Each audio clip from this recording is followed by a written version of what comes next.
Hello everyone, today here we are with Amazon Fire Stick. This is a refurbished version which was available in the Amazon. Let's check this out and let's see how it is. And you're going to get a cable in this to power up the device, and also a power adapter. This is the adapter. Everything looks very good in condition. There is no scratches or any sign of damages. This is the remote which you get, and there's also a small guide or a manual, and this is the main device. You also get a adapter to fix it to the TV.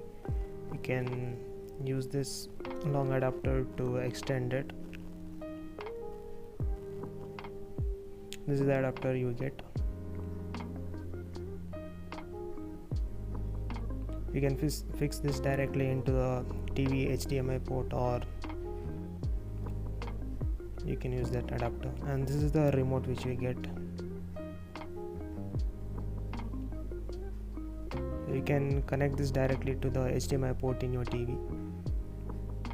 And this is the battery which I had got from Amazon. This is the battery from Amazon, which is of no use at all. The battery is literally melted and no condition to use. So this was one of the bad things of buying this Amazon Fire Stick. So I had to use my own batteries, or different batteries, to use in this remote. So basically it uses a AAA sized battery. 2 batteries will be used in this remote to operate. So at the back you can insert the batteries and cover the battery cover. And this also has a dedicated Alexa button, as well as the mic and dedicated button of Netflix and Amazon Prime. And one thing it's lacking is there is no volume button to operate the volume. So that's all for this video. Thanks for watching, and this was a really good product.